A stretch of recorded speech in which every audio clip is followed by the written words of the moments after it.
dando un repaso breve de lo que es la Ley 90, que realmente es una de las piezas legislativas más complejas, complicadas y retantes que vamos a tener en nuestro quehacer en el manejo de recursos humanos y en el asunto laboral. La Ley 90 es la ley que establece, si vamos atrás a la presentación, al segundo slide, al anterior, perfecto.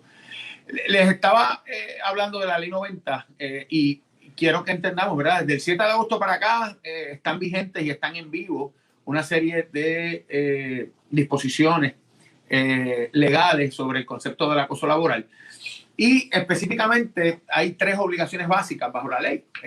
La primera es crear y asegurarnos que hay un entorno libre de esta conducta o reducirla al mínimo.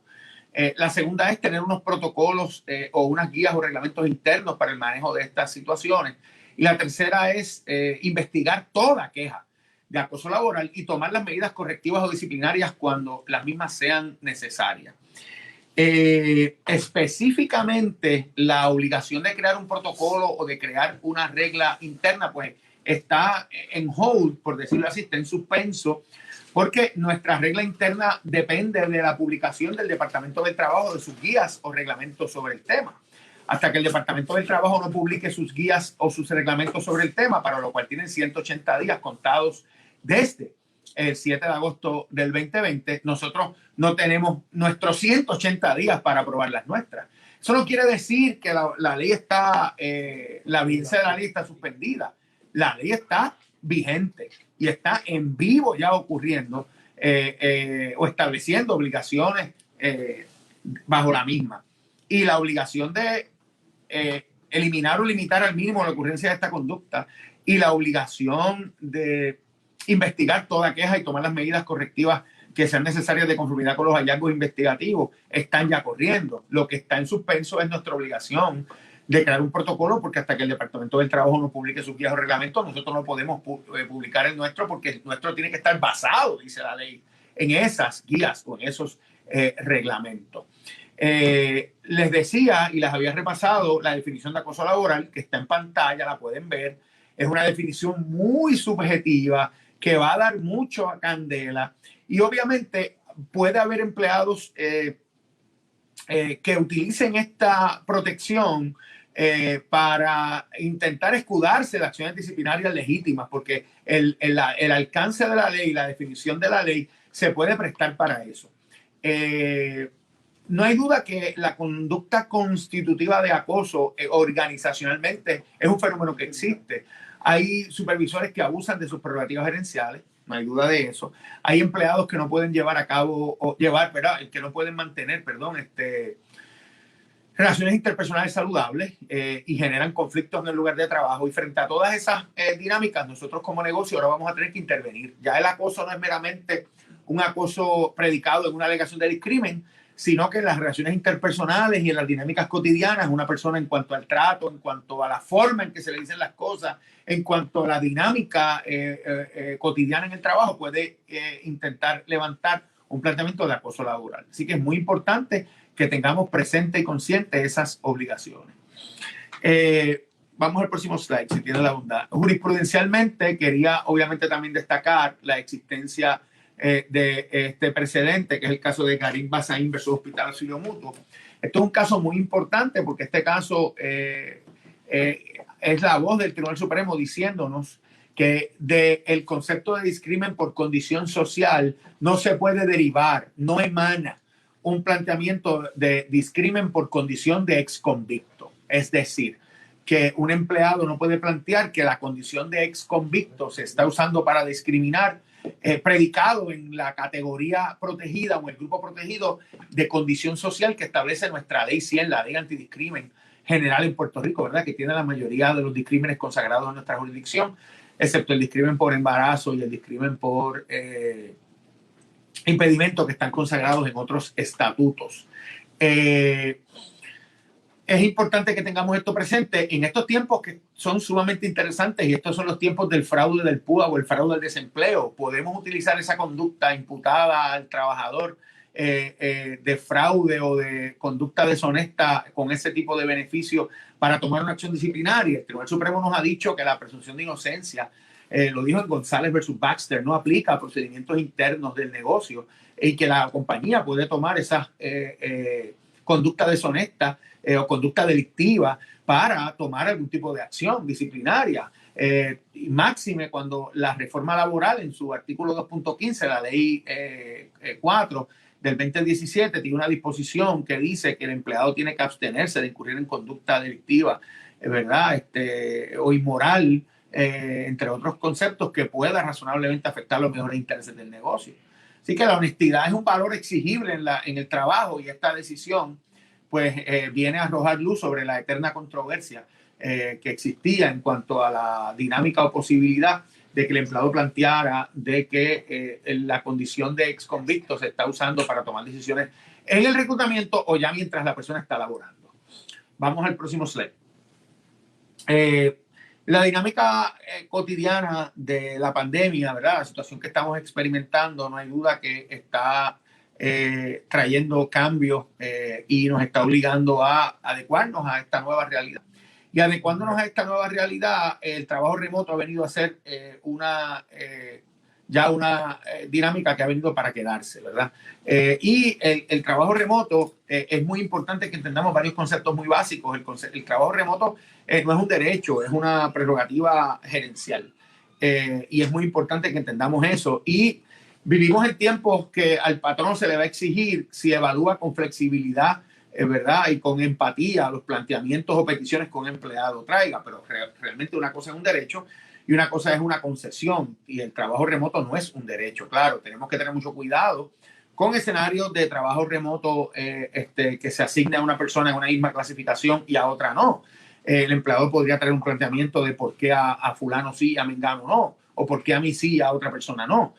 Y en ese sentido, pues tenemos que estar, y es una realidad que hay empleados que trabajan, que en la misma posición remotamente trabajan productivamente y otros que no trabajan productivamente. ¿Cómo manejamos esos conflictos? Son retos, obviamente, que como gerentes y supervisores y personas que trabajamos en el área de recursos humanos tenemos que enfrentarnos a esos retos y manejarlos. Recuerden que aunque la dinámica de trabajo remoto, ¿verdad? No deja de ser trabajo, y la persona no está en los predios del negocio, la legislación laboral sigue aplicando y sigue siendo exigible en ese caso. Por lo tanto, en el caso de los empleados no exentos, toda la dinámica sobre el registro de horas, las horas trabajadas, el pago correcto de las horas extra, el velar y cuidar que el empleado disfrute y se le pague correctamente cualquier penalidad en cuanto al periodo de tomar alimentos, son realidades que tenemos que manejar. Y para eso, pues la tecnología es un ingrediente muy importante que podemos usar y tomar en cuenta para el registro de esas horas. Es importante también que entendamos que en el caso de la legislación, el Fair Labor Standards Act, la legislación federal sobre horas y días de trabajo, específicamente, ¿verdad?, la ley de normas razonables del trabajo a nivel federal, y sus guías interpretativas o las opiniones que ha emitido el Departamento del Trabajo federal sobre el tema, o lo que, ¿verdad?, como está en pantalla, los Field Assistant Bulletins que ellos emiten, ¿verdad?, que son boletines de asistencia técnica para los investigadores del Departamento del Trabajo Federal en el campo, de cómo ellos van a manejar quejas, querellas y cómo ellos van a aplicar la ley a posibles violaciones. Nos arrojan luz sobre este tema específicamente, y hay una que salió en agosto pasado, la 2020-5, que establece varias cosas muy importantes. En primer lugar, que el patrón está obligado a proveerle al empleado los mecanismos para registrar las horas, y está llamado a crearle al empleado la conciencia y la responsabilidad de reportar todas sus horas correctamente. Si el patrón no le provee los mecanismos para ello y provee en su política o en su acuerdo de trabajo remoto, establece en su política de trabajo remoto o en un acuerdo de trabajo remoto la obligación del trabajador de así hacerlo, pues está cumpliendo con su obligación legal, y el empleado no puede venir a decir después que estaba trabajando horas y no se le estaban pagando. Sí es diferente cuando el patrono no provee esos mecanismos. Si el patrón no provee esos mecanismos y no se asegura que el empleado los conozca, pues entonces, si el empleado trabaja horas extras, se va a entender que las toleró, las permitió y va a estar obligado a pagarlas. Es muy importante que repasemos ese Field Assistant Bulletin 2020-5 porque arroja luz sobre estas dinámicas de trabajo remoto y son aplicables a Puerto Rico porque nos aplica esa ley y porque nuestra legislación, según específicamente la Ley 4, la reforma laboral, en su interpretación general, ¿verdad? De la Ley 4, llama a mirar los precedentes y la normativa federal en escenarios donde nuestra legislación es análoga a la legislación federal. Y específicamente la Ley 379 hay una disposición que dice que los reglamentos de la interpretación de la Ley de Horas y Salarios tiene que ajustarse, tiene que ser consona con las interpretaciones federales. Así que esos reglamentos en términos de horas y salarios federales los podemos hacer nuestros y estamos llamados a mirarlos como un precedente o como una guía para asegurar cumplimiento de la legislación local, que con la Ley de Transformación y Flexibilidad Laboral lo que tiende es a uniformarse y conformarse más a la legislación federal. Esa es la intención específica del legislador en ese estatuto. Vamos al próximo slide, si tiene la onda.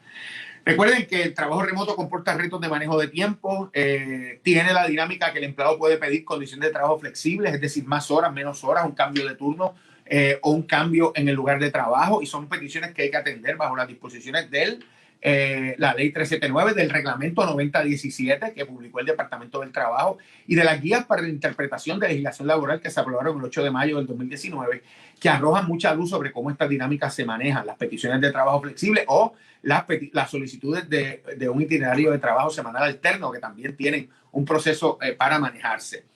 Recuerden elementos de conectividad, itinerarios y compensabilidad. Hay que desautorizar el trabajo de horas extras sin coordinación y disciplinar por violaciones a las reglas al respecto. Establecer reglas claras de asistencia, puntualidad, establecer cuáles son nuestras expectativas en términos de cumplimiento de tiempo, supervisión y disciplina. Nuestros supervisores deben conocer, indudablemente, las reglas básicas de horas extras y los riesgos de compensar mal.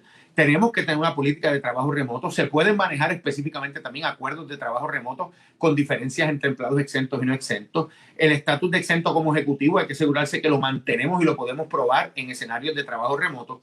El trabajo remoto como acomodo razonable es un reto enorme porque empleados que han estado trabajando remotamente pueden plantear que por una condición de salud quieren mantenerse trabajando remotamente, y esas dinámicas comportan un reto adicional de poder decir, bueno, el trabajo remoto no resuelve, estábamos pudiendo hacer el trabajo, pero ahora yo te necesito presencialmente.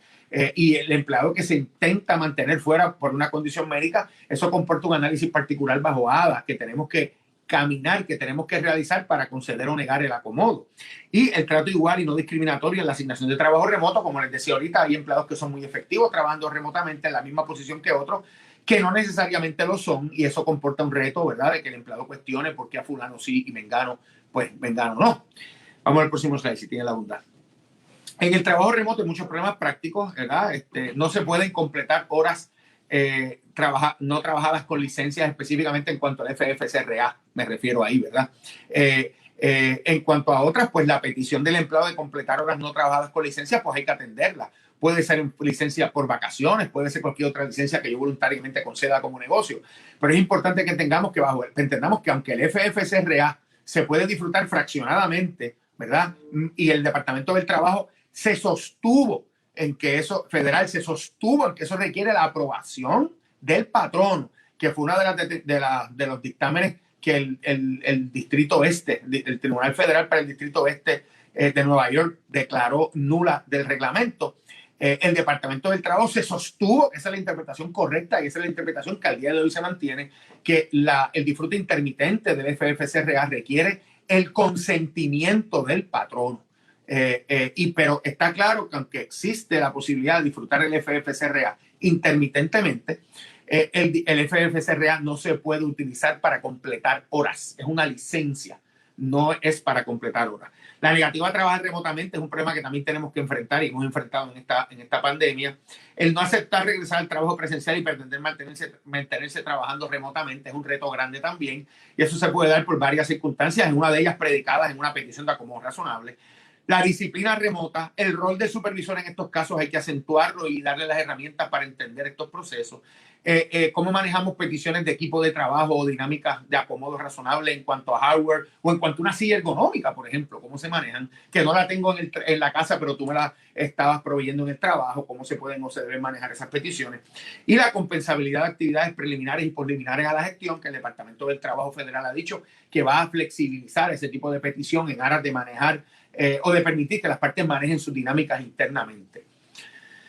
Al próximo slide, si tiene la onda. Las 5 preguntas, como siempre he dicho, del trabajo remoto, básicas son quién está haciendo el trabajo, quién es el personaje de quien estamos hablando, si es un exento o no exento, cuál es el propósito funcional de las labores asignadas en cuanto a expectativas, si tengo que modificarlas, y en cuanto a disciplina, cuando hay incumplimiento, cómo se realizan las funciones remotas, elementos de conectividad y herramientas de trabajo si el empleado no las tiene.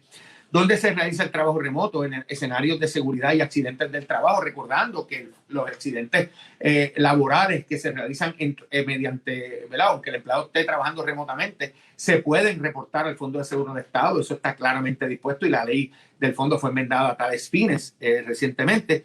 Y cuando se llevan a cabo las labores remotas, manejar correctamente situaciones de horas extra y de periodo de tomar alimentos y beneficios. Es muy importante eso también. Vamos a hablar un poco entonces del protagonista de hoy, que es el FFCRA, ¿verdad?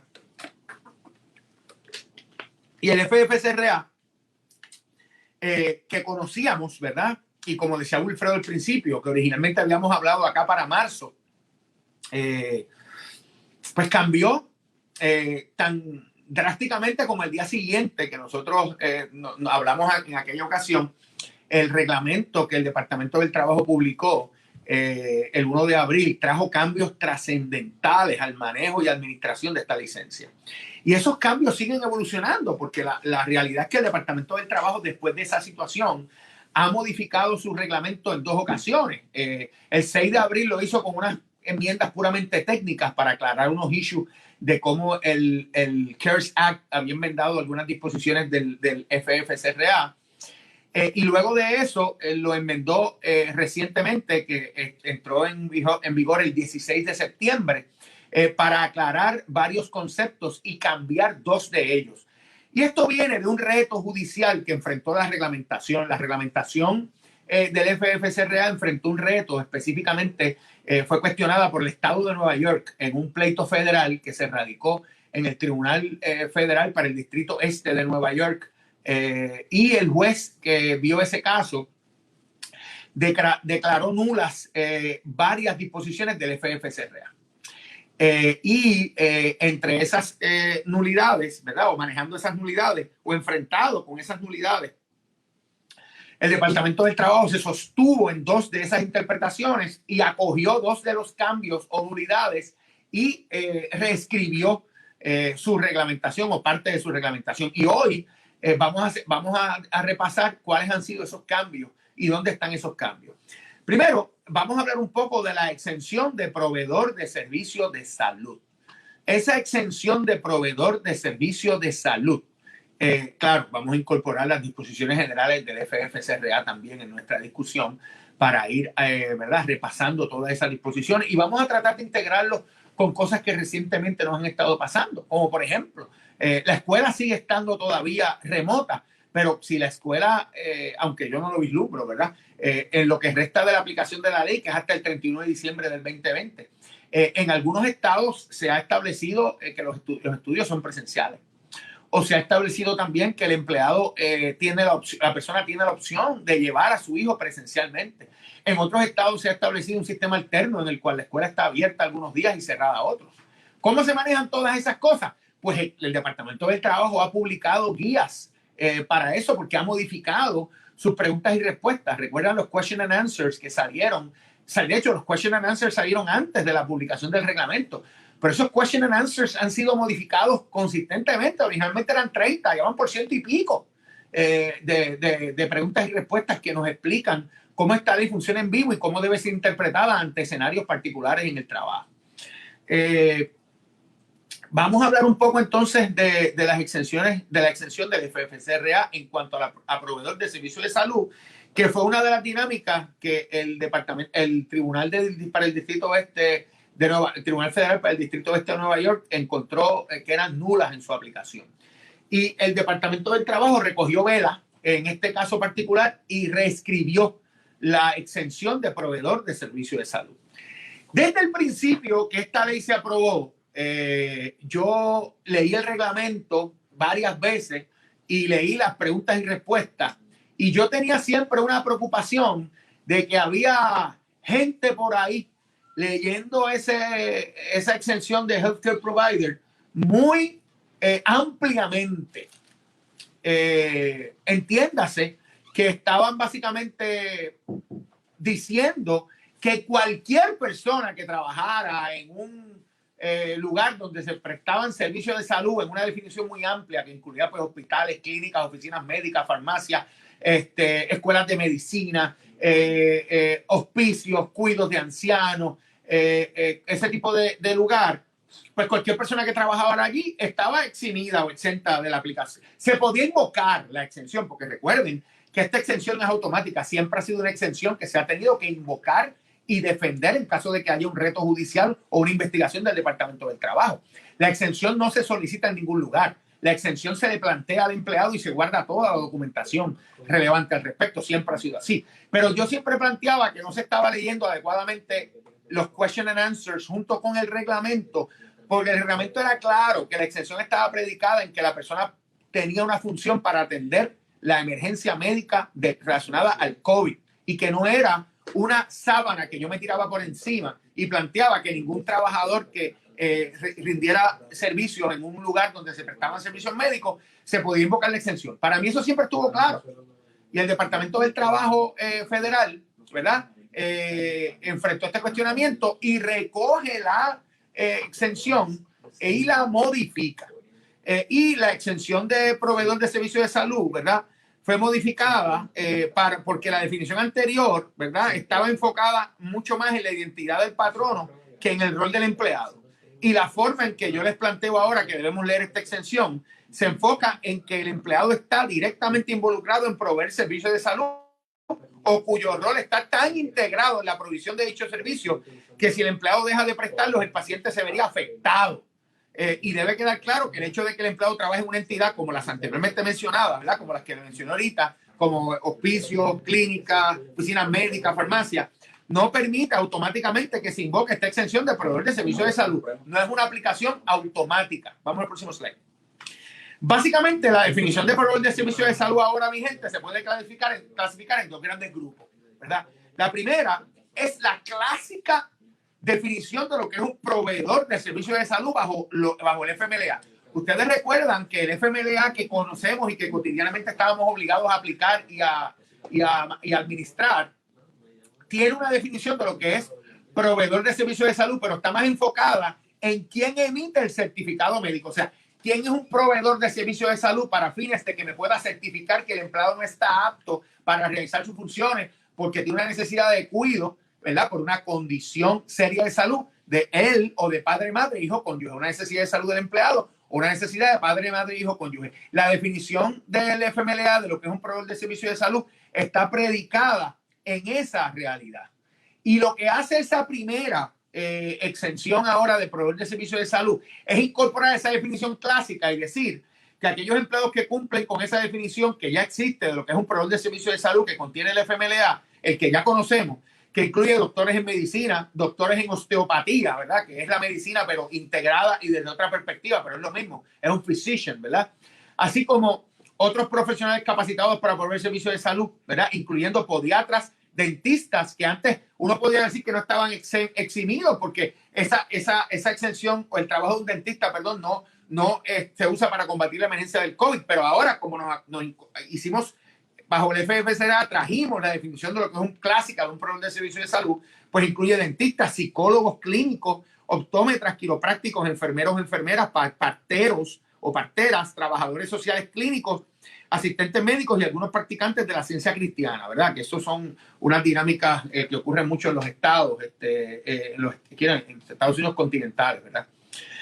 Vamos al próximo slide. Esa es la primera. Y la segunda, ¿verdad? Es en la misión regulatoria, el Departamento del Trabajo de los Estados Unidos sostiene que en el ámbito y propósito de los servicios de salud bajo el FFCRA también se debe tomar en cuenta la situación de la pandemia y debe extenderse esta excepción, a una gama más amplia de profesionales. Queda claro, por tanto, que es la posición de la agencia en el nuevo reglamento, que la crisis, que la definición tiene que ser más amplia y que es necesaria esa definición más amplia en virtud de la necesidad de combatir la crisis de salud pública causada por el COVID. Esto debido a que la ausencia de cierto personal causaría o limitaría la capacidad de atender la emergencia. Así las cosas, esta nueva definición del concepto de healthcare provider comprende 4 grandes grupos o clasificaciones de empleados. La primera es aquellos que asisten en los diagnósticos, ¿verdad? Ya vimos que los médicos en osteopatía, los doctores en medicina y otra serie de profesionales,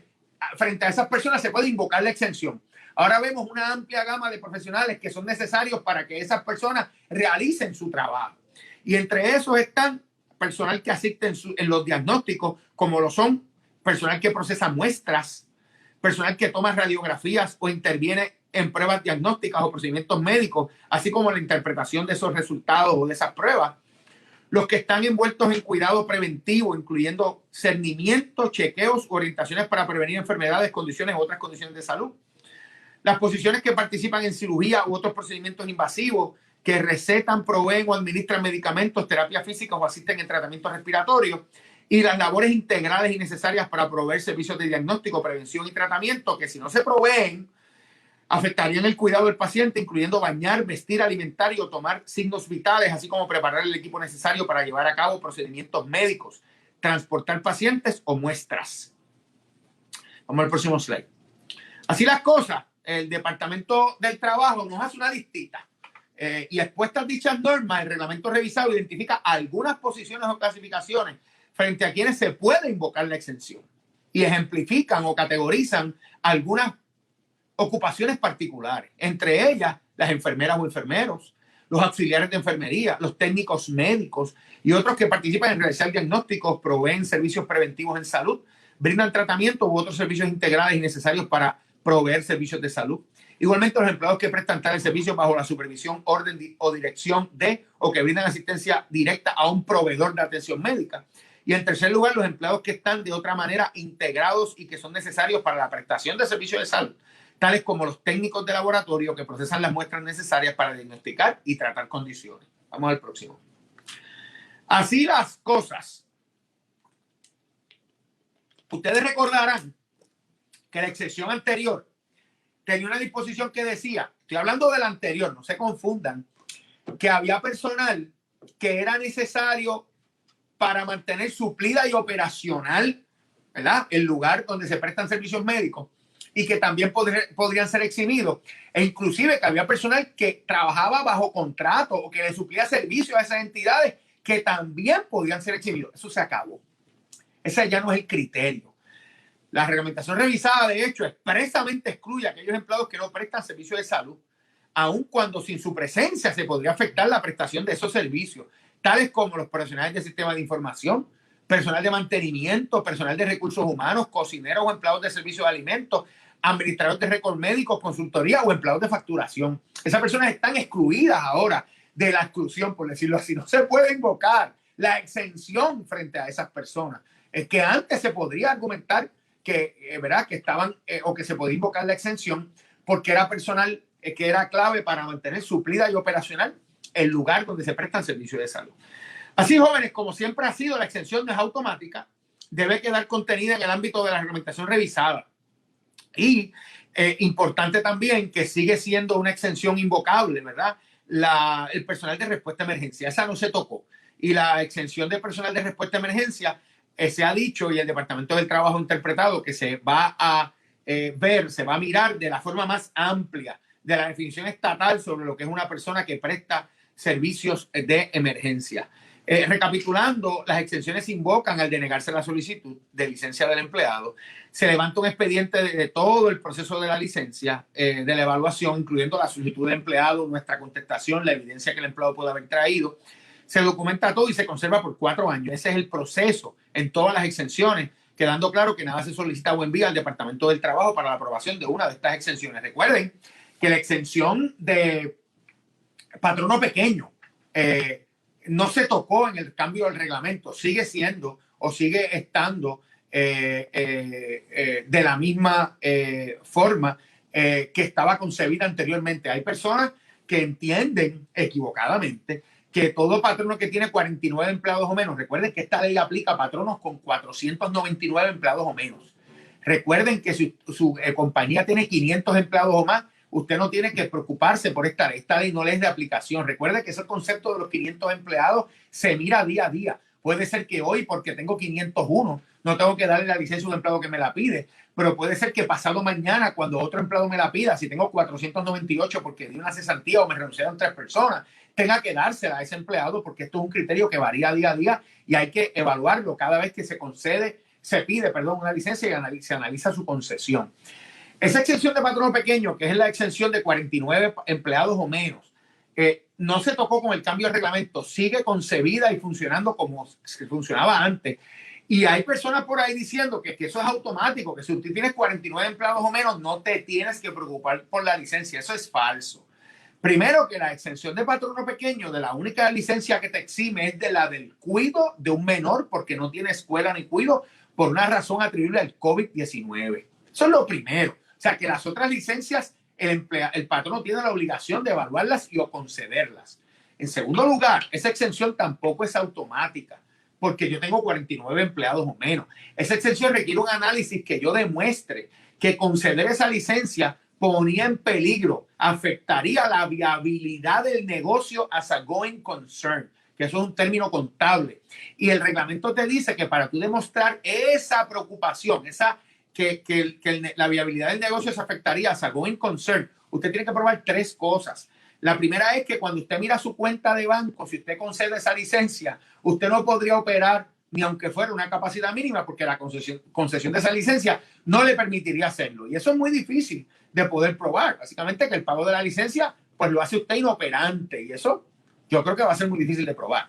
Segundo, usted tendría que demostrar que cuando usted mira la persona que le está solicitando esa licencia, usted mira el rol financiero o el rol operacional de esa persona, y usted no podría trabajar sin esa persona allí. Esa persona es tan importante financiera u operacionalmente y es tan clave que usted no puede dejarla ir y usted le tendría que denegar la licencia. Eso no es para cualquier empleado tampoco. Y la tercera es que cuando usted mira a los empleados o el empleado que le está pidiendo la licencia, usted dice, si yo dejo a esta persona ir, yo voy al mercado, voy a encontrar a una persona en el momento que la necesito, con la rapidez que la necesito y con la capacidad, habilidades y aptitud que la necesito. Si eso no es así, entonces yo puedo invocar esa exención porque no voy a conseguir un reemplazo rápidamente para esa persona. Eso tampoco es tan sencillo de probar ni aplica a todas las clasificaciones. Si usted no puede probar una de esas 3 cosas, usted no puede invocar la exención frente a ese trabajador que le está pidiendo la licencia. Y recuerden que estoy hablando de la exención de patrono pequeño, que mucha gente por ahí dice que es automática cuando usted tiene 49 empleados o menos, y eso no es correcto. Vamos a movernos de slide, por favor. Recuerde, como siempre le he dicho, que si la empresa decide denegar estas licencias a sus empleados, debe documentar esos hechos y circunstancias, ¿verdad? Que cumplen y establecen esas exenciones que ya discutimos, y nada se envía al Departamento del Trabajo Federal. Eso se mantiene en los expedientes del negocio en caso de que venga un reto judicial o en caso de que venga una auditoría, una investigación del Departamento del Trabajo, que ya hemos enfrentado con clientes auditorías del Departamento del Trabajo en cuanto a cumplimiento del FFCRA, las hemos manejado y ya tenemos un caso en el tribunal sobre una alegada violación al FFCRA. O sea, estas cosas se están manejando y están, ¿verdad?, creando controversias, ya controversias legales. Vamos al próximo slide, por favor. Gracias. Repasando, ¿verdad? El FFCRA está vigente desde el 1 de abril del 2020, no tiene retroactividad, todavía de retroactividad me han llegado algunas preguntas, situaciones que ocurrieron antes del 1 de abril no están cubiertas. Recuerden que el reglamento inicial se publicó el 1 de abril, el reglamento revisado entró en vigor el 16 de septiembre y tiene vigencia inmediata, ya está vigente desde esa fecha. Y el Departamento del Trabajo insistió, una de las cosas que se declaró nulo por el Tribunal Federal para el Distrito Oeste de Nueva York fue esta determinación del Departamento del Trabajo que si no había trabajo para el empleado, es decir, que si el empleado estaba cesanteado o estaba suspendido o el negocio estaba temporalmente cerrado por cualquier situación, incluyendo un cierre de negocios ordenados por el Estado, la licencia no se podía utilizar.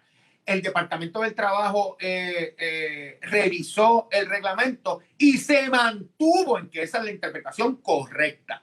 Así que sigue siendo así, sigue siendo, a pesar del reto judicial que enfrentó y de la determinación que esa parte del reglamento era nula, que hizo el Tribunal Federal para el Distrito Oeste de Nueva York, el Departamento del Trabajo se sostuvo. Lo que hizo el Departamento del Trabajo fue que en el reglamento, que mi invitación es a que se lo lean, el reglamento enmendado, suplementó el raciocinio de por qué eso es así e invocó interpretaciones del FMLA, de los tribunales e interpretaciones previas sobre el FMLA para respaldar esa determinación administrativa de que cuando no hay trabajo no hay licencia. En cuanto a la diferencia entre el Emergency Paid Sick Leave y el Emergency Family and Medical Leave o el Expanded FMLA, ¿verdad?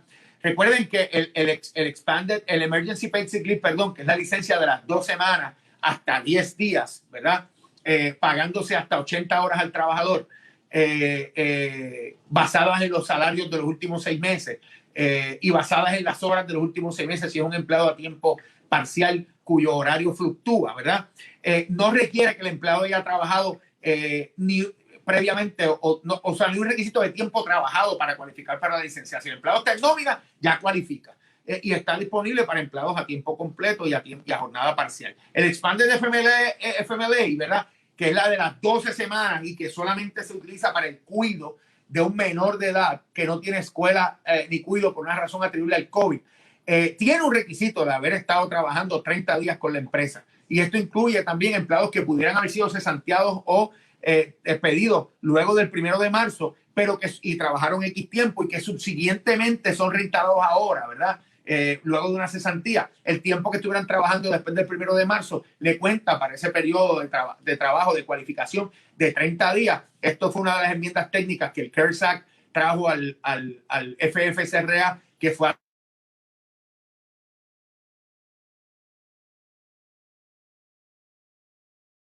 que publicó el Departamento del Trabajo para allá para el 6 de abril del 2020. El teléfono mío está sonando y seguirá sonando, eso es normal. Entonces, cae donde tiene que caer después que suena. Ya, ese era mi gran miedo, era que iba a pasar cuando mi teléfono sonara, pero ya noto que cae en tiempo. Entonces, vamos al próximo slide, por favor. Recuerden que esta ley está vigente hasta el 31 de diciembre, y eso, nosotros podemos estar designando licencias ya, peticiones de licencia ya, que se pueden ir, ¿verdad? Que pueden plantearse que se extiendan hasta más del 31 de diciembre si son las 12 semanas bajo el Expanded FMLA. La ley no permite una designación al día de hoy porque no ha habido un planteamiento de extender esta licencia. La licencia van a poder ser utilizadas por esta razón hasta el 31 de diciembre del 2020. Recuerden también que el Expanded FMLA o el Extended FMLA es una enmienda al Family and Medical Leave Act. Por lo tanto, esa licencia o las necesidades bajo las cuales el FMLA se puede disfrutar, las otras necesidades, ¿verdad? Que son la clásica condición de salud seria del trabajador, la condición seria de padre, madre, hijo, cónyuge y el empleado tiene un rol en su cuidado y así es certificado por un médico, el nacimiento, adopción o colocación de crianza de un menor de 12 meses, las circunstancias que cualifiquen por una activación militar de un padre, madre, hijo, cónyuge o el regreso de un militar herido de combate y yo, padre, madre, hijo, cónyuge, lo tengo que cuidar y esa se puede dar hasta por 26 semanas en vez de 12. Esas circunstancias van a seguir existiendo y van a tener que considerarse licencia bajo esa eventualidad. Pero recuerden también que me ha pasado ya con clientes que esa licencia de cuido, porque no tiene escuela ni cuido el menor, de 12 semanas, es un FMLA. Usted si ya le dio durante el año un FMLA por otra circunstancia al empleado, ya el FMLA no, ese empleado no lo va a tener si lo agotó completo, agotó las 12 semanas. He tenido situaciones donde el empleado, el patrón me le ha dado 12 más 12. No, si ya en el ciclo de 12 meses que venía corriendo, el trabajador ya había disfrutado, por ejemplo, de enero a marzo, de 12 semanas, pues no tiene un FFCRA para cuidar, porque es el mismo FMLA. Claro, hay que ver el ciclo de 12 meses. Si el ciclo de 12 meses bajo el que el empleado disfrutó de un FMLA culminó en junio porque disfrutó un FMLA de 12 semanas en el ciclo que venía de 12 meses, de junio del 2019 a junio del 2020, pues en este nuevo ciclo de 12 meses que comienza en junio, sí tendría derecho a unas nuevas 12 semanas por una circunstancia que cualifique bajo el FMLA, que esa puede ser la necesidad de cuidado bajo el FFCRA, porque no tiene escuela ni cuidado para un menor de 18 años. Así que es muy importante que entendamos esa dinámica, porque tengo clientes que me han dado la licencia o han dado la licencia 2 veces, y el problema que tendrían entonces es que si la licencia no es un FFCRA, no vamos a poder pedir el reembolso del pago al Seguro Social Federal en las aportaciones que hacemos por los empleados del Seguro Social. Vamos a repasar las razones por las cuales la licencia se concede, ¿verdad? Vamos a darle un repasito. La primera, yo quisiera pensar que ya usted se sabe esto de memoria y que ya usted ha manejado esto muchísimo, pero siempre tenemos dudas y siempre hay situaciones que nos retan, ¿verdad? Y hay que mantenerse leyendo y mantenerse al día en este concepto. La primera es cuando un empleado está en una cuarentena ordenada por un proveedor de servicio de salud. Esa es la segunda, perdón, si me pones la primera, la anterior te lo agradezco. La primera es cuando un empleado está en una cuarentena ordenada por el gobierno federal, estatal o municipal. Y aquí hay una gran controversia práctica. Mientras estuvo vigente la orden ejecutiva, la orden ejecutiva nueva, porque leer ahí y pues, decir lo que dice ahí, a eso no fue que vinimos, ¿verdad? Vamos a atender cosas prácticas, cosas que a ustedes les puede estar pasando. Si usted busca la orden ejecutiva vigente de hoy día, que lo que está vigente es una que muy corta, que lo que hace es que extiende la anterior. Si usted busca la anterior y la que está vigente, usted no va a encontrar ya ahí la cuarentena al viajero. Ya no está. La persona que llega de viaje, que tiene que estar 14 días, eso no está ya en la orden ejecutiva. Y como no está en la orden ejecutiva, nosotros teníamos escenarios donde el empleado estaba planteando inteligentemente, mira, pero si yo llego de viaje y es el Estado el que me está obligando a quedarme en casa con un aislamiento mandatorio en una orden ejecutiva, esa situación podría cualificar bajo el inciso 1 del FFCRA, que es que yo estoy sujeto a una orden de cuarentena emitida por el gobierno. Y eso podría ser cierto. Podría haber sido cierto, porque ya eso no está ahí. Así que si la orden de aislamiento, de cuando una persona llega de una cuarentena, la orden de aislamiento es interna suya, usted la dispone por su protocolo para el manejo de situaciones relacionadas al COVID que tiene que tener para tener su puerta abierta de conformidad con las órdenes ejecutivas que han estado vigentes desde mayo para acá, que es donde se establece ese concepto que usted tiene que establecer ese protocolo interno, ¿verdad? Para lidiar con el COVID. Si usted manda a la gente para la casa en virtud de esa orden suya, ya eso no es una orden de aislamiento emitida por el Estado y eso no estará cubierto por el FFCRA, a menos que por el inciso 2 que vamos a ver ya mismo, el empleado no tenga una orden de aislamiento para quedarse en la casa porque le ordenó un médico quedarse en la casa. Ahora, hay una controversia sobre esto que es también muy interesante. El Departamento del Trabajo publicó un reglamento el 21 de agosto, que es el reglamento 9210. Búsquelo, el Departamento de Salud, perdón.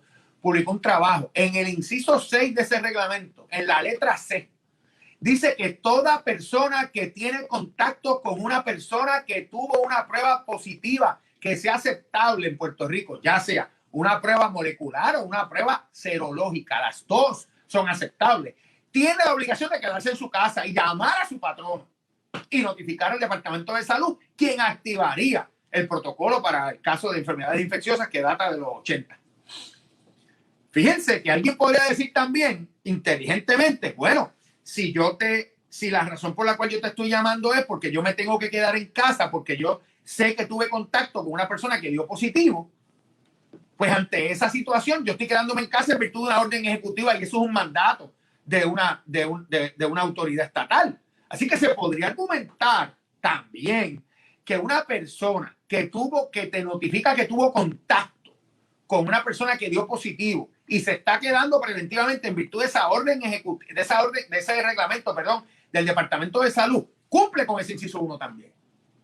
¿Cómo usted lo va a manejar? Asesórese con su abogado y tome una decisión. Pero es un argumento que se podría construir, que ese standing order del Departamento de Salud, que está en un reglamento de que una persona que da positivo, de una persona que tiene contacto con alguien que dio positivo. Fíjese que la persona no tiene que tener síntomas ni tiene que haber dado positivo. Tuvo contacto con alguien que dio positivo a una serológica o a una molecular, a ambas dice que se tiene que quedar en la casa. ¿Acaso eso es una orden de aislamiento emitida por el Estado? Hay quien puede argumentar que sí. ¿Acaso eso activa la obligación del patrono de cubrir esa parte bajo el FFCRA, de activar esa licencia bajo ese inciso 1? Alguien podría argumentar que sí. Y eso está bien interesante de plantear. Sin embargo, ¿verdad? La disposición reglamentaria exige que haya una orden de aislamiento o cuarentena emitida por el gobierno federal, estatal o municipal. Y este tipo de licencia le brindaría al trabajador hasta 2 semanas, ¿verdad? Si el trabajador trabaja 5 días a la semana, pues hasta 10 días, pero si el trabajador trabaja 6 o trabaja 7, pues el tiempo y las horas que se trabajan en 14 días, que son 2 semanas, hasta 80 horas, hasta 511 pesos diarios, ¿verdad? En esas 2 semanas. Fíjense y noten que sigue siendo una interpretación del Departamento del Trabajo que una orden de cierre de negocios no es una orden de aislamiento que le aplique al trabajador y que active esta licencia. El Departamento del Trabajo se reiteró en que esa es la interpretación correcta. Vamos al inciso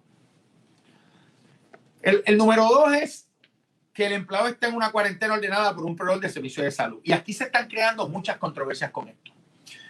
La primera es, si yo estuve en contacto con una persona que dio positivo, ¿se aplica a esta? Bueno, se podría en teoría aplicar la primera, que ya dijimos, porque hay un reglamento del Departamento de Salud que dice que yo me tengo que quedar en la casa si sé que tuve ese contacto. Pero que yo tenga contacto con una persona que dio positivo, automáticamente yo no tengo una orden de un médico que me quede en casa. Si un médico me ordena aislarme, esto requiere que un médico y el patrón, el empleador, lo que tendrá que dar es el nombre del médico. Me ordena aislarse y se tiene que dar por 3 circunstancias: porque tengo COVID, porque tengo sospecha de tener COVID o porque soy particularmente vulnerable al COVID. Una vulnerabilidad particular igualmente activa esa obligación de quedarme en la casa si un médico me lo certifica. Ausente una certificación médica, no se activa este número 2, esta licencia de hasta 10 días. Y recuerden, otro error que estoy viendo: la persona se le activa una licencia bajo el Emergency Paid Sick Leave y me pretenden seguir utilizando por una circunstancia que no está cubierta el Expanded FMLA. Me pretenden seguir usando el Expanded FMLA. El Expanded FMLA solamente es para cuando yo no tengo cuido, porque un menor no tiene escuela ni cuido atribuible al COVID. No se usa para esta circunstancia. Esta circunstancia lo que dura son 2 semanas. Y hay personas que me han dicho, bueno, yo le seguí dando hasta 12 semanas porque era vulnerable, particularmente vulnerable. No, la vulnerabilidad particular lo único que da son 2 semanas y el empleado tiene que regresar. Así que es muy importante que entendamos eso. Claro, si el empleado puede trabajar remotamente porque no tiene síntomas, ¿verdad? Pues el empleado en teoría se le puede seguir trabajando remoto y no cualificaría para esta licencia. Eso es bien importante que lo entendamos también. Bien importante que lo entendamos también. Vamos al próximo, por favor. La tercera son los famosos síntomas. Y aquí vamos.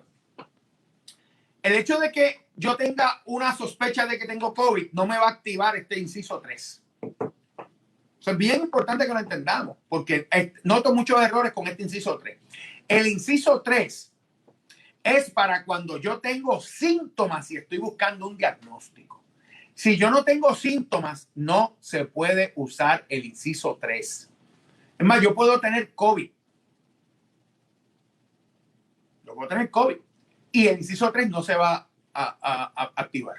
Porque si a mí me descubren el COVID de casualidad en una batería, suponga que yo no tengo ningún síntoma y yo voy a ir al dentista a hacerme un procedimiento en la boca. Y el dentista me exige una prueba de COVID. Y cuando voy, doy positivo a la molecular, sin síntomas. Y me tengo que quedar en casa. ¿Ahí va a aplicar el inciso 3? No, ahí puede aplicar el 2. Porque un médico me va a ordenar aislarme. Pero el inciso 3 es para los que tienen síntomas. Y solamente es el tiempo que estén buscando un diagnóstico. No es lo que lo están esperando. Si está esperando, las pruebas se tardan. Y esto es para el tiempo que yo estoy buscando la orden médica, ¿verdad? Yendo al laboratorio y buscando los resultados. Y eso puede ser 10, 8, 4, 3, 1 hora, 2 horas. ¿Verdad? Yo me hice la prueba del COVID hace un par de semanas porque me la requirieron para un trabajo que tenía que hacer. Y me cogió 25 minutos ir al médico, y cruzar la calle al laboratorio y hacérmela porque estaba vacío. Pues en teoría, si eso es lo que coge el tiempo, y el resultado me llegó por email. O sea que eso no me cogió 20, 25 minutos, media hora lo sumo a lo que decir que vi el email. O sea que si yo hubiera tenido síntomas y estaba buscando un diagnóstico y hubiera dado negativo, ¿verdad? O sea, y di negativo, el tiempo que me cubre ese inciso 3 es el tiempo que estoy buscando un diagnóstico. Si doy negativo, arrancar por el trabajo. Ahora, ¿qué pasa? Que si el resultado se tarda, ¿verdad? A mí me lo dieron rápido y me atendieron rápido pues, por circunstancias de amistad. Pero si el resultado se tarda y no hay una orden de aislamiento médico emitida, pues esta licencia solamente va a cubrir el tiempo que el empleado esté buscando el diagnóstico. ¿Qué pasa en ocasiones? Que el empleado entonces se queda aislado y es un aislamiento impuesto por el negocio. Entonces va a pasar, que me ha pasado en algunos casos, que pasan 8 o 9 días y entonces llega el resultado. Si el resultado es positivo a COVID, pues el empleado ahí sí se va a activar por el remanente de las horas que tenga, porque ya yo le pagué algunas horas por haber estado buscando diagnóstico. Ese remanente lo va a tener para disfrutarla bajo este inciso. Bajo el inciso 2, perdón, porque dio positivo a COVID. ¿Verdad? Pero no va a tener, si da negativo, pues ya yo le pagué el tiempo que estuve buscando el diagnóstico. El resto del tiempo que estuve en aislamiento, el FFCRA no va a aplicar. Aplicaría, el empleado podría cobrar de la enfermedad que el patrón no voluntariamente le concede si es un exento, o de la licencia por enfermedad que el empleado tiene si es un exento. Así que tengan cuidado con la interpretación de esta parte del reglamento, porque esta parte del reglamento a veces confunde. Claro, si el empleado, los síntomas que tiene son mínimos y puede continuar trabajando remotamente, amén. Pero si el empleado no puede trabajar remotamente por alguna circunstancia, incluyendo que los síntomas no lo dejan trabajar, pues el tiempo que estuvo buscando diagnóstico, entonces va a estar cubierto por esta licencia. Hay algunos clientes que han hecho unas formitas que yo he visto que básicamente invitan al empleado entonces, ¿verdad? Lo invitan a decirle, bueno, si me traes una orden de aislamiento, yo te pagaría por el FFCRA. Y eso sería, ¿verdad? Correcto. Si el empleado trae una orden de aislamiento de un médico porque está buscando diagnóstico y el médico le ordena aislarse, pues entonces se activaría el inciso 2, una orden de aislamiento de médico. Y eso cualificaría bajo el FFCRA. Pero si no tiene esa orden de aislamiento, no va a poder utilizar el FFCRA en su modalidad 2, porque no le va a aplicar. Claro, en teoría, podría decir lo que dijimos en el 1, que estuvo expuesto a una persona, sabía, ¿verdad? Estuvo expuesto a una persona que dio positivo a una prueba confirmatoria, ya cualquiera de las pruebas disponibles en Puerto Rico, que sea la serológica o la molecular, y entonces podría argumentarse que aplicaría el inciso 1, una orden del Estado de aislarse o de estar en cuarentena. Y todas estas dinámicas son las dinámicas que tenemos que distinguir, aplicar y manejar cuando estamos trabajando con el FFCRA. Estas 3 licencias que hemos discutido hasta ahora, las 3, son hasta 40 horas, ¿verdad? En 2 semanas, con 511 de peso, 511 de tope, al 100% del salario del empleado. Estas 3 son al 100. Vamos ahora a empezar a discutir las que no son al 100%. La primera es que el empleado tiene la necesidad de cuidar a una persona. Y fíjense que ahí dice persona, no familiar. Hay gente que se ha confundido cuando leen el reglamento y establecen que tienen que cumplir con los 3 criterios. Que sea un familiar, que viva con él y que tenga la expectativa de cuidar. Eso no es correcto. Es una de las 3. Puede ser un familiar, viva o no viva conmigo. Puede ser una persona que viva conmigo independientemente de la relación. De hecho, las guías hablan hasta de un roommate. Una persona que meramente compartamos casa. Y la tercera es una persona quien en una pandemia como esta, independientemente del vínculo que tengamos, tendría la expectativa que yo lo cuidaría. Por ejemplo, un padrino mío que no vive conmigo, yo soy su única persona familiar cercano, que es una persona mayor, ni vive conmigo ni es mi familiar, es mi padrino. Y si esa persona tiene la expectativa de que yo lo cuidaría en un escenario como este, yo podría invocar esta licencia. Y esta licencia del cuidado tiene que estar predicada en que un médico certifica que la persona tiene COVID, es particularmente vulnerable al COVID o tiene sospecha de tener COVID. Y entonces yo lo podría cuidar. Y esta licencia igualmente es hasta 40 horas en solamente 2 semanas. Y por 2 semanas. Y esta tiene un tope de $200 al día, que es la clave aquí, ¿verdad? Vamos a la próxima, Isabel. La 5 es la que se hilvana y concatena. La que se hilvana y concatena con el Expanded FMLA. Y digo se hilvana y concatena porque la necesidad de cuidar un menor que no tiene escuela ni cuido es la única razón por la cual yo puedo invocar la utilización del Expanded FMLA. Pero esa también es una de las razones por la cual yo puedo disfrutar del Emergency Paid Sick Leave. Vamos a discutir aquí un poco, vamos a adelantar un poco la discusión del Expanded FMLA para poder integrar esta. Cuando yo tengo una persona que me está pidiendo una licencia porque no tiene escuela ni cuido por una razón atribuible al COVID-19, esa persona, la licencia default que yo voy a aplicarle, la que primero que yo voy a mirar, ¿verdad? Es el Expanded FMLA. Y el Expanded FMLA es por 12 semanas. De esas 12 semanas, las primeras 2 son sin paga o serían sin paga. Yo no puedo obligar al empleado a tomar ninguna licencia interna sobre ellas. Ahora, ni tampoco puedo obligar al empleado a tomar este número 5. Ahora, el empleado voluntariamente me podría decir, yo quiero que me cargues esas primeras 2 semanas de estas 10, de estas 12 a una licencia interna, como podría ser vacaciones. O yo quiero que me pagues estas primeras 2 semanas de la circunstancia 5 del Emergency Paid Sick Leave, que es la misma circunstancia por la cual yo disfruto del Expanded FMLA, que no tengo cuido ni escuela para un menor de 18 años. ¿Verdad? Y es bien importante que entendamos que si esa es la realidad, esta licencia del cuido para un menor porque no tiene escuela ni cuido, no llega hasta 14 semanas, porque hay gente también que me la ha interpretado. Pues yo le doy las 2 del Emergency Paid Sick Leave y entonces después le doy las 12. No es así. No son 2 más 12. Si es por la necesidad de cuido, son 12. Y en esas 12, el empleado podría tener la opción de disfrutar las primeras 2 de esta licencia y entonces serían 12 con paga. Porque si no, serían 12 las primeras 2 sin paga. Ah, claro, si el empleado por alguna circunstancia después resulta que necesita disfrutar del Emergency Paid Sick Leave por alguna otra de las 5 circunstancias, tendría su licencia ahí. Porque le dé COVID, porque tenga que cuidar a una persona con COVID, porque tenga síntomas de COVID, porque lo tienen a aislar su médico del estado por COVID, o porque tenga una condición sustancialmente similar al COVID. Es importante que entendamos eso. ¿Okay? Así que esta número 5, como se da o como se articula, es que la persona no tiene escuela, un hijo menor de 18 años, un menor de 18 años no tiene escuela ni cuido por una razón atribuible al COVID y yo lo tengo que cuidar. Así que esta circunstancia 5 se utiliza para, ¿verdad? De forma integral y armonizada, utilizar las 12, pero las primeras 2 con paga, que normalmente las primeras 2 bajo el Emergency Paid Sick Leave son sin paga, bajo este escenario para sumar 12 con paga completas, ¿verdad? Perdón, quiero decir para que no se me equivoque. 12 semanas completas, pero con la paga a 2/3 partes, para que estemos claros, ¿verdad? La paga sería a 2/3 partes porque bajo este inciso 5 es a 2/3 partes e igualmente es a 2/3 partes bajo el Expanded FMLA. Vamos al próximo slide, por favor. La sexta es que el empleado está experimentando una condición sustancialmente similar al COVID-19. Y aunque ustedes no lo crean, todavía eso no se ha definido y estamos en octubre.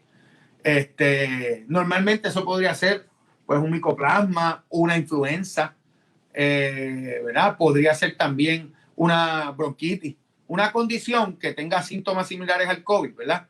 Y el empleado la está experimentando. En este escenario, el empleado también tiene derecho a esas 2 semanas, hasta 2 semanas, hasta 40 horas, con una paga al 66.6% de lo que el empleado recibe y con un tope de $200, que es la misma circunstancia que aplica en la licencia 3, en la licencia 4, perdón, 5 y 6 del Emergency Paid Sick Leave. Vamos al próximo slide. Llegando al expand,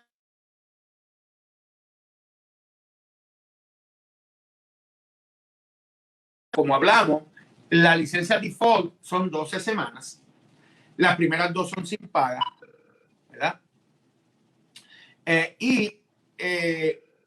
Esas primeras 2 semanas el empleado puede optar para que se las paguen de vacaciones o de alguna otra licencia que el patrón voluntariamente concede. e invocar entonces la circunstancia 5 del Emergency Paid Sick Leave para tener entonces 12 semanas corridas con paga al 66.6% del salario hasta, ¿verdad?, 200 pesos diarios. Y en ese sentido funcionarían integrada y consecutivamente. Es muy importante que entendamos eso, ese funcionamiento integrado de ambas licencias. Vamos al próximo. Recuerden que esta licencia del Expanded FMLA, ya esto yo lo dije, se concede bajo el FMLA, es un FMLA. Por lo que en el caso de patronos cubiertos por el FMLA tradicional, la misma interactúa con el disfrute del FMLA por cualquier otro evento que brinde protección bajo la licencia. La reglamentación emitida por el DOL interpretó que esta licencia, al igual que el FMLA regular, será extensiva a empleados con hijos de 18 años o más que tienen algún impedimento mental o físico y que no pueden cuidarse por sí mismos. Esa circunstancia también aplicaría al inciso 5 del Emergency Paid Sick Leave. Y estas restantes 10 semanas pueden disfrutarse concurrentemente con alguna licencia interna o legalmente concedida al empleado. Y en ese caso, el empleado recibiría el equivalente a su paga completa. O sea, en este caso, yo he tenido clientes que me lo han preguntado. Esa licencia, ese expanded de FMLA, que las 10 son con paga, ¿verdad? Yo puedo decirle al empleado, y yo se lo puedo imponer, que van concurrente con vacaciones o cualquier otra licencia que yo establezca. Enfermedad no, porque para cuidar a los hijos yo no tengo que estar enfermo. Y recuerden que si es un empleado no exento, pues la ley 180 va a estar siempre gobernando las razones por las cuales yo administro, concedo, bajo las cuales yo administro, concedo, pago y se disfruta la licencia por vacaciones y enfermedad de un empleado no exento. Así que tenemos que tener mucho cuidado de interpretar estos beneficios de forma compatible con la ley 180. Como les dije, aunque ambos beneficios son distintos y separados, funcionan de forma consecutiva. Es decir, puede venir una después de la otra. Y cuando la necesidad que yo tengo es por cuidar a un hijo menor de 18 años porque no tiene escuela ni cuido, o un mayor de 18 porque tiene un impedimento mental o físico y no puede cuidarse por sí mismo, la licencia entonces, si la tomo por las 12 semanas y decido disfrutar las primeras 2 con paga, y yo estaría entonces disfrutando de 2 semanas bajo el Expanded, bajo el Emergency Paid Sick Leave, con una paga de esas 2 semanas hasta 10 días de paga o hasta 80 horas, por decirlo así, a 66.6% del salario. Y entonces iría a disfrutar después mis 400 horas, que son 10 semanas, ¿verdad? Son 480, como el FMLA siempre cuando lo llevamos a unidades de horas. Pero las primeras 80 son sin paga. A menos que yo no decida como empleado solicitar que se me paguen de vacaciones o del Emergency Paid Sick Leave. Las próximas 480, las próximas 400 de esas 10 semanas que se pueden disfrutar intermitentemente siempre que el empleado esté, el patrono lo consienta y siempre que el empleado esté, dependiendo si está trabajando remoto o presencialmente, porque el disfrute intermitente es permitido solamente en cuanto a la licencia, a todas, si el empleado está trabajando remotamente, pero si el empleado está trabajando presencialmente, el disfrute intermitente, es decir, que el empleado viene al trabajo algunos días y está cuidando a otros, solamente se permite cuando está cuidando menores, porque cuando no tienen escuela ni cuido, porque las otras circunstancias representan un riesgo de contagio que no permitirían un disfrute intermitente, que el empleado puede entonces estar viniendo al trabajo a contagiar a los demás compañeros de trabajo. Por lo tanto, el disfrute intermitente cuando el empleado está trabajando presencialmente solamente se puede dar en la licencia de cuido de un menor porque no tiene escuela ni cuido en ese sentido. Y claro, como les dije, el patrono es que siempre tiene la llave para decidir si la licencia se va a disfrutar intermitentemente, porque es el patrono el llamado a acceder a esa solicitud de disfrute intermitente. El patrono puede decidir, no, si te vas a cuidar es todo el tiempo fuera del trabajo en licencia. O puede acceder a un disfrute intermitente si el empleado lo solicita y el patrono, como dije, consiente a eso. Vamos al próximo slide. Si están presentes, esto es una explicación de la interacción muy clara, ¿verdad? Si están presentes las circunstancias bajo las cuales el empleado disfruta del Emergency Paid Sick Leave en la modalidad de cuido de un menor porque no tiene escuela ni cuido, y obviamente están presentes también las circunstancias para el disfrute del Expanded de FMLA, que la única es que no tengo escuela ni cuido porque un menor de 18 años su escuela o su cuido está cerrada por una razón atribuida al COVID, o la persona que lo cuida no está disponible por una razón atribuida al COVID, pues entonces ambas licencias se disfrutan consecutivamente y funcionan integradamente. Cogería 2 semanas con paga y las otras 10 semanas con paga para un total de 12 semanas. Eso es lo que se explica claramente ahí. Próximo slide. Vamos a hablar un poco de las peticiones, porque aquí sí hay un cambio en reglamentación importante y es el proceso de notificación. el Departamento del Trabajo había, con acento en la I y es un diptongo que termina en A. El Departamento del Trabajo había reglamentado, dijo en pasado, que las dos licencias, tanto el Emergency Paid Sick Leave como el Expanded FMLA, requerían notificación previa. Esa reglamentación se dejó sin efecto en cuanto al el Emergency Paid Sick Leave. El Emergency Paid Sick Leave aclara el Departamento del Trabajo en la reglamentación que está vigente desde el 16 de septiembre para acá que no requiere notificación previa. Vamos a ver cómo el Departamento del Trabajo se manifiesta sobre ese tema, porque el Expanded sigue requiriendo, si la necesidad es previsible y la necesidad de que yo no voy a tener cuidado es a veces previsible, ¿verdad? Porque si la escuela yo sabía que iba a estar cerrada y no iba a estar presencial, pues yo debía haber solicitado la licencia con tiempo. Eso es algo que era obvio. Así que la diferencia entre la notificación previa y la no notificación previa depende de la licencia que yo estoy invocando. Y ahora vamos a repasar eso porque el Departamento del Trabajo hace un cambio ahí. Recuerden que la solicitud de evaluación y adjudicación de estas licencias no hay un formulario, no hay un proceso formal. Se asemeja más, como yo he dicho, a un proceso interactivo en que el empleado nos pone en posición de evaluar la necesidad de la licencia y las circunstancias que califican y yo estoy llamado a acceder o a denegar, a conceder o a denegar esa licencia. Vamos al próximo slide. La reglamentación aplicable, ¿verdad? Deja claro que las formalidades del FMLA, como las conocemos hoy día, no son de aplicación al proceso de solicitud. Y como les dije, y siempre hemos sostenido eso, la solicitud de evaluación y de adjudicación de estas licencias no se maneja con formularios particulares. Si usted usa los del FMLA o los modifica, pues los puede tener. Si usted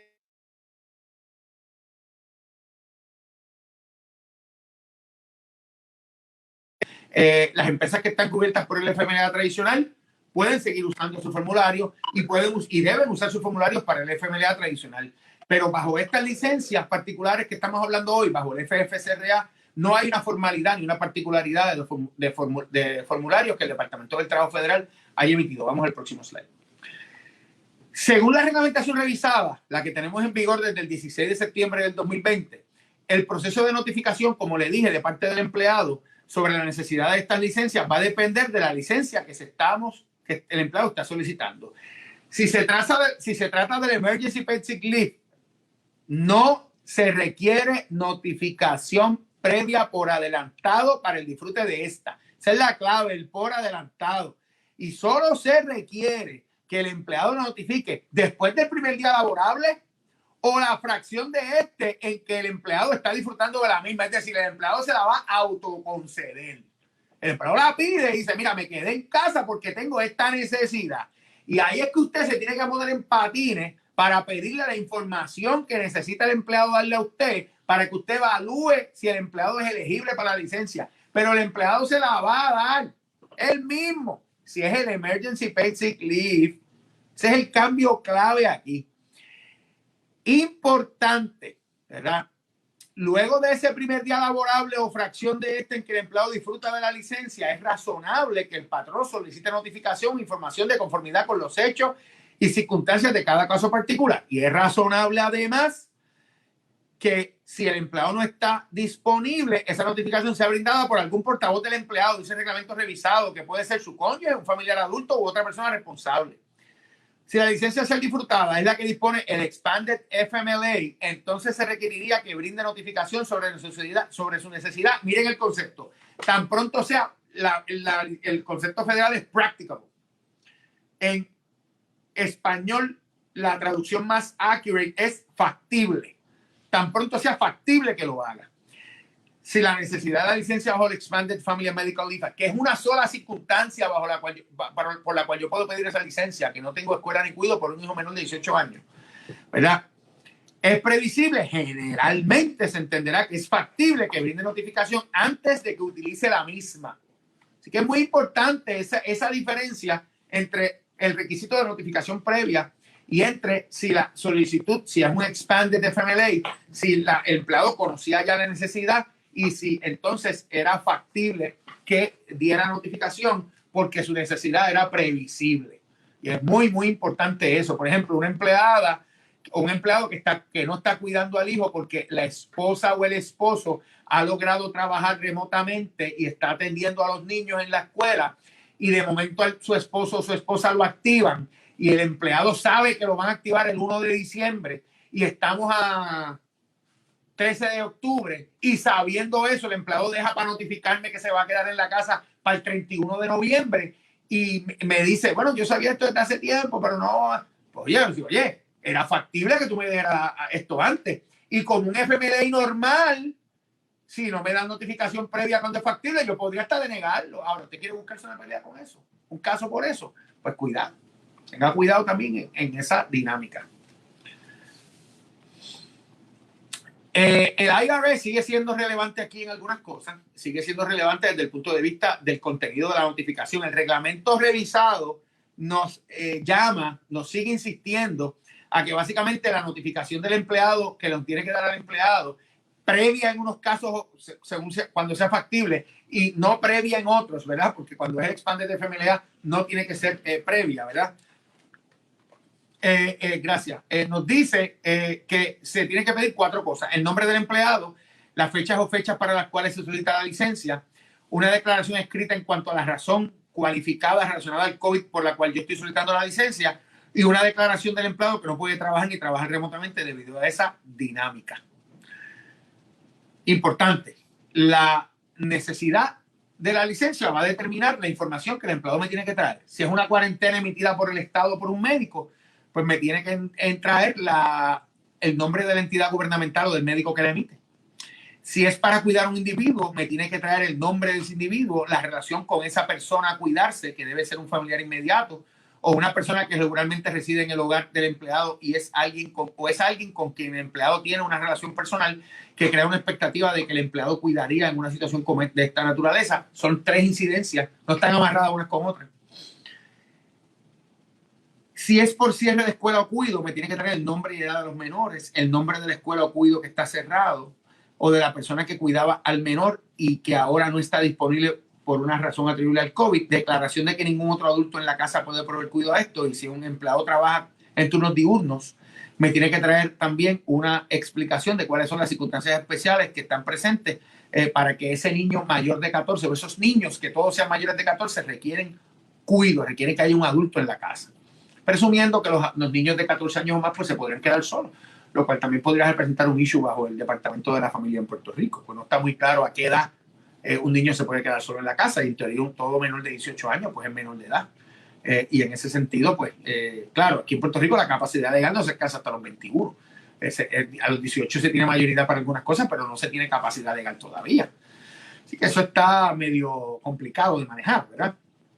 Yo he hecho la consulta de cuál es la edad, o le he preguntado a abogados o abogadas que conocen o practican derecho de familia, cuál es la edad en la cual yo puedo dejar un menor en la casa, y no hay consenso o un consenso claro de cuándo eso, de cuál es la edad, y eso podría representar un elemento de que si se deja solo y ocurre alguna situación o se descubre que el menor está solo, pues se le impute de alguna forma maltrato al padre o a la madre. O sea que eso puede traer retos y puede traer inconvenientes. Muy importante, ¿verdad? Que la candela que está viendo ahora, el problema que está viendo ahora, porque ya hay cuidos que están abiertos.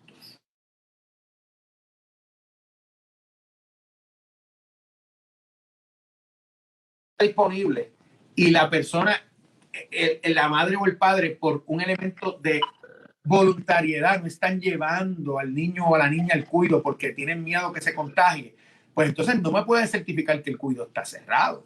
Por lo tanto, en teoría, no me cualificaría para un FFCRA porque el cuido está abierto y disponible. Por ejemplo, yo tuve un caso de una madre que dio a luz en febrero, dio a luz en noviembre del año pasado, tuvo al niño en cuido en febrero y marzo, en marzo cierran, y ahora cuando viene a pedir la licencia, cuando se le activa para trabajar presencialmente, nos invoca la licencia, le pedimos el nombre del cuido, y cuando el cliente llama, el cuido está abierto y está aceptando menores de esa edad. Y la empleada nos dice que no está llevando el niño por elección personal, por miedo al contagio.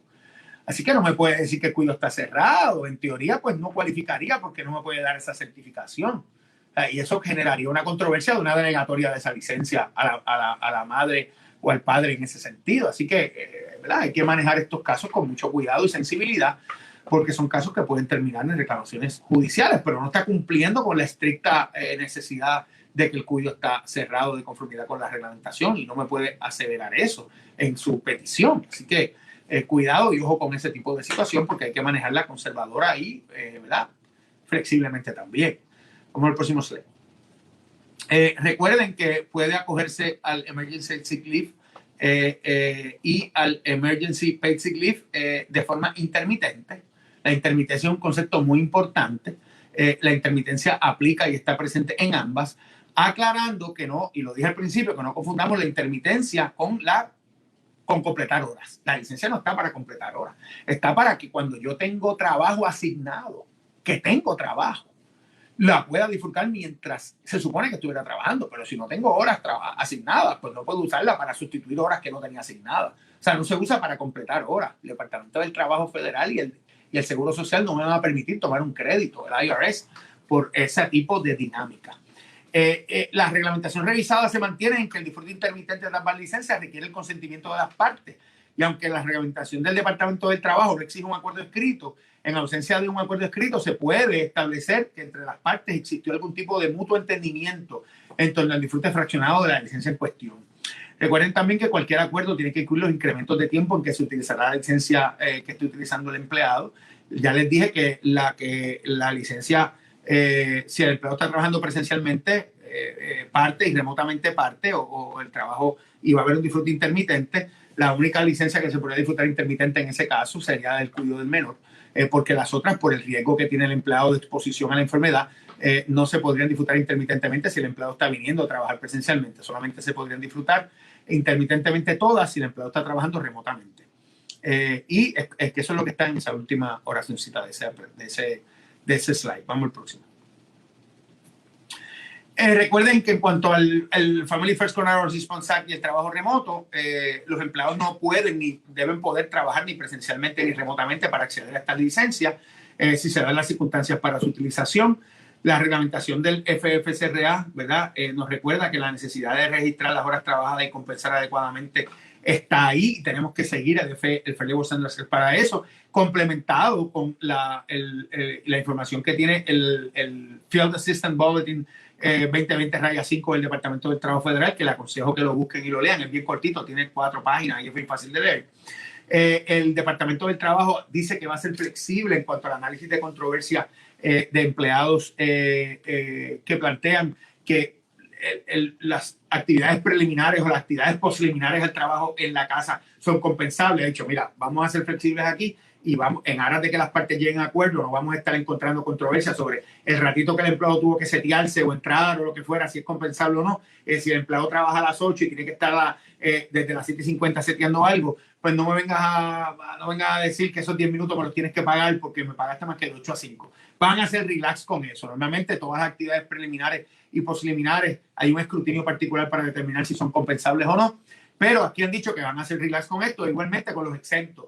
Toda la dinámica esta de que el trabajo de los exentos que en ocasiones pues puedes requerir o tiene envuelto algún tipo de licencia por aquí o licencia por allá para completar la semana, pues no va a afectar el estatus de exento de un empleado en cuanto a la regla de que tiene que cobrar la semana completa para que sea exento. Si trabaja parte del día, pues tiene que trabajar el día completo. Ha dicho el Departamento del Trabajo que va a bajarle 2, como decimos por ahí, y no se va a meter tanto en estas controversias en aras de que las partes lleguen a acuerdo y el trabajo salga y se logren, ¿verdad?, el cometido del negocio de realizar, de llevar a cabo sus funciones. Creo que ya ese era el último slide, si no estoy seguro. Consideraciones finales, obviamente. Pues mire, las reservas de empleo del FFCRA, que están ahí y hay que estar conscientes de que aplican. La interacción con leyes locales, la ley 37, recuérdenla, y aplíquenmela solamente cuando están las circunstancias para su aplicación. La ley 37 requiere que el empleado utilice licencia por enfermedad y cualquier otra licencia que tenga disponible para luego adicionalmente invocarla. Son 5 días durante la pandemia y solamente aplica a empleados no exentos. Los empleados que están cubiertos, ¿verdad? Los empleados exentos no le aplica esa disposición. los exentos de la 180. Las dinámicas de estas licencias, del trato, del registro de horas y de todo lo que hemos hablado en cuanto a exentos y no exentos. Estar pendiente a los cambios en reglamentación. Recuerden que la IRS tiene unas preguntas importantes que son relevantes aquí, específicamente la pregunta 44 a los patronos en cuanto a cuál es la información que te van a pedir para el crédito, para reportar o solicitar el crédito al Seguro Social por el pago de las licencias bajo el FFSRA.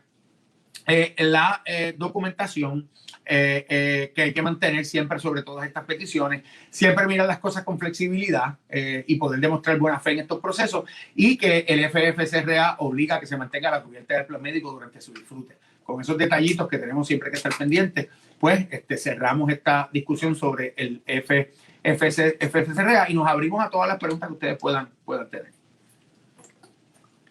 Licenciado, tenemos aquí algunas preguntas. Hoy lo trataron muy bien, no hay muchas preguntas, así que hoy se portaron súper bien. Bueno, pero ya llevamos 2 meses. ¿Qué 2 meses? Llevamos desde abril. Llevamos abril, mayo, junio, julio, agosto, septiembre, octubre. Llevamos casi 7 meses con este julepe. Ya ustedes deben saberse esto mejor que uno. Así que nada, lo trataron con cariño. Vamos a ver. La primera pregunta dice por aquí que debemos esperar el diagnóstico de la prueba oficial. Entiendo que debe ser la prueba molecular, se refiere, ¿no? ¿Para qué? No a la de sangre. ¿Para? No plantea para qué. Pero la pregunta va dirigida en esa dirección. Nuevamente, debemos esperar el diagnóstico de la prueba oficial, no a la de sangre. Bueno, si es para la concesión de una licencia bajo el FFSRA en su modalidad 2, que es la orden emitida por un médico, de aislamiento emitida por un médico al empleado porque tiene COVID, porque tiene sospecha de COVID o porque tiene una vulnerabilidad particular al COVID. Las condiciones dependen, porque la prueba confirmatoria obviamente es la molecular, pero la prueba rápida puede venir acompañada de una orden de aislamiento por el médico y ya se satisfacería, como quiera que se diga, ese requisito, porque la orden está emitida por el médico por sospecha de COVID, de aislarse. ¿Me cacha? Hay que ver, ¿verdad?, si está complementada por alguna información o de un médico en ese sentido, una orden de un médico. Muy bien. La próxima pregunta dice, si el empleado no tiene, no dice porque no dice que no tiene, ¿no? Pero supongo que licencia durante la pandemia, dado que se le agotaron, pero no plantea claramente la pregunta. Sin embargo, la próxima pregunta dice de no tener vacaciones, licencia de vacaciones, ni licencia de enfermedad, dado que fueron utilizadas o agotadas durante el periodo del lockdown. ¿Qué pasaría?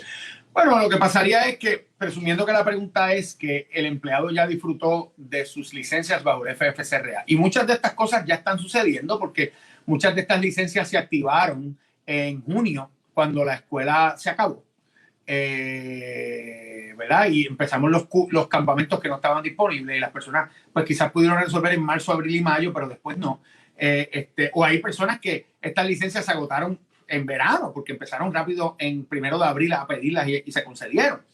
Presumiendo que la pregunta es, la licencia del FFSRA está agotada, el empleado tiene que regresar al trabajo o solicita mantenerse fuera por una necesidad de cuidado de menores, que está ahí todavía porque la escuela no está abierta por razón atribuible al COVID y no tiene ni vacaciones ni enfermedad, pues ¿qué hacemos? Bueno, pues ahí hay varias alternativas. La alternativa sería evaluar la posibilidad de un acuerdo de trabajo remoto, si es factible para ambas partes eso, y salvar la situación. Si no es factible, pues entonces al empleado se le requeriría que viniera. El empleado se va a sostener en que no puede por una razón pues, práctica real, y en ese sentido se trabaría una controversia, dependiendo de qué comunique el empleado o qué comunicaciones mantenemos con el empleado. Hay empleados que cuando tú le dices que tienen que venir, lo que hace es que cortan comunicación y se desaparecen.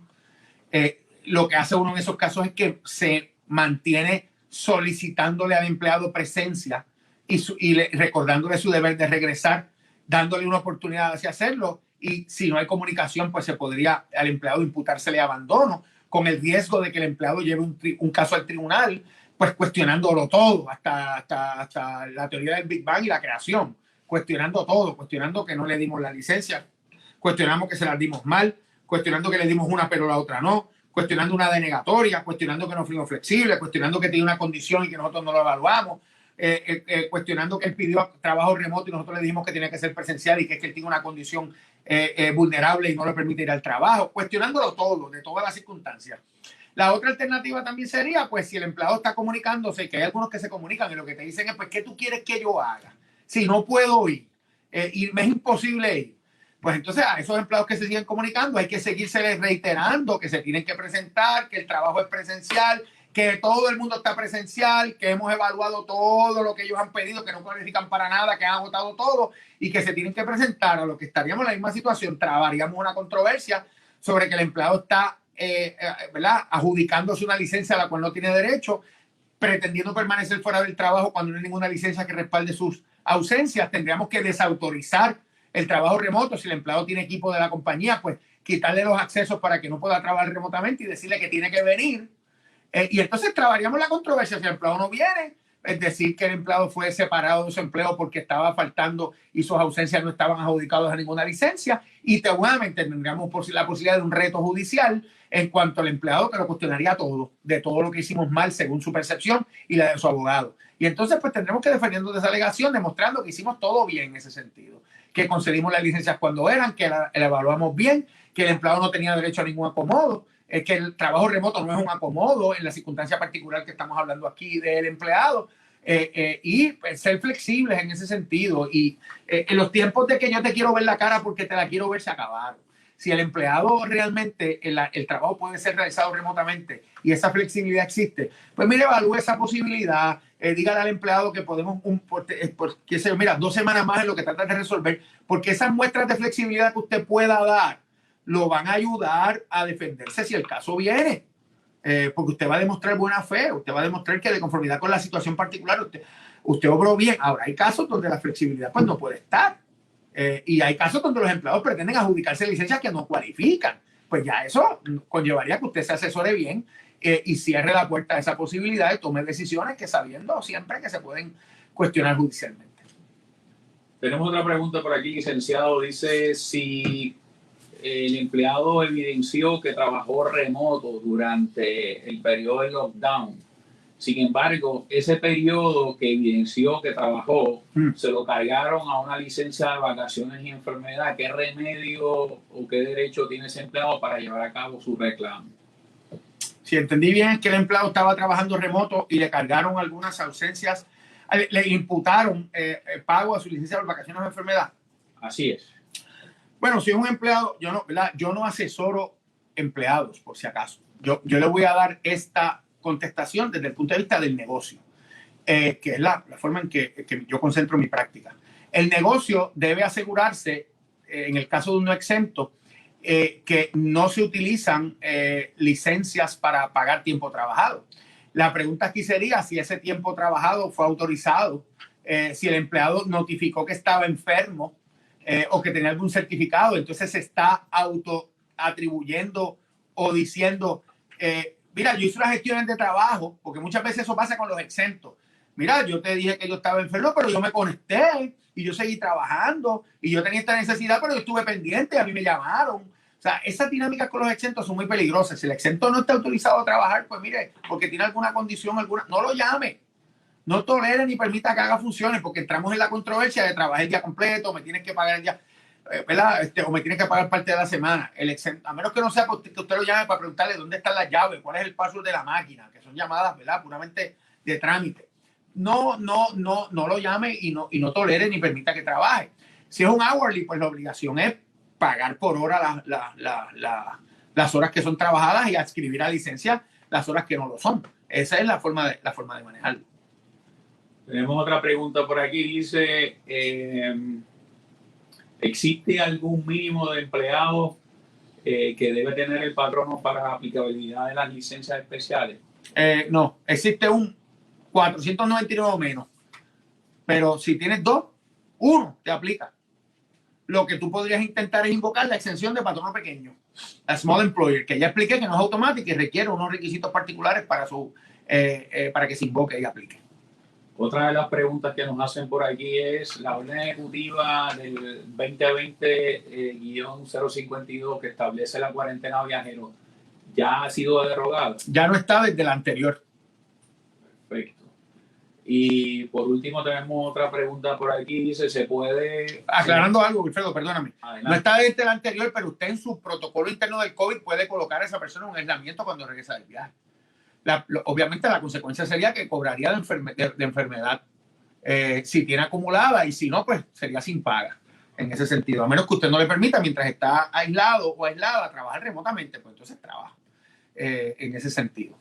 Y tenemos otra pregunta por aquí, dice, ¿se le puede requerir a un empleado que dio positivo a COVID-19 a presentarse en su taller de trabajo?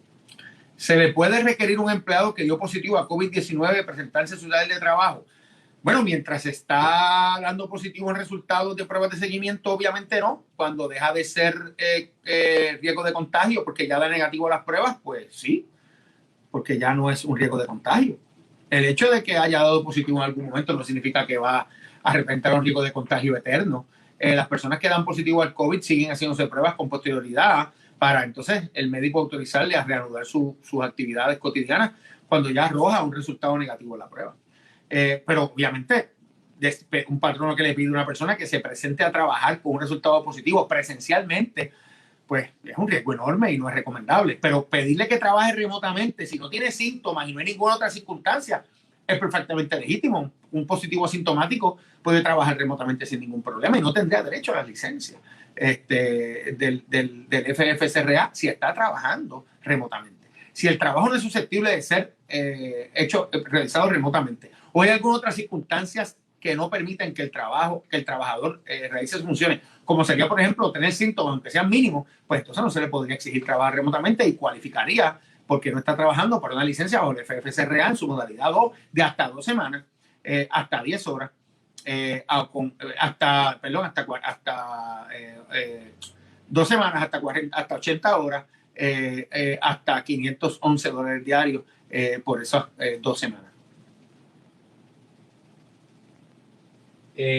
Por aquí terminamos con las preguntas. Nos agradece por aquí por la información que hemos estado compartiendo. Tenemos una de las personas que nos envió una nota de agradecimiento. Damos por culminado entonces esta intervención de hoy, licenciado. Agradecemos toda la información actualizada que bien nos comparte durante la mañana de hoy. A toda nuestra audiencia, esperamos de que haya sido de gran valor esta información que el licenciado ha compartido con nosotros durante la mañana de hoy. Una vez más, le invitamos a visitar nuestro portal renovasolutions.com, donde allí tenemos información actualizada sobre esta presentación que hemos estado compartiendo en la mañana de hoy.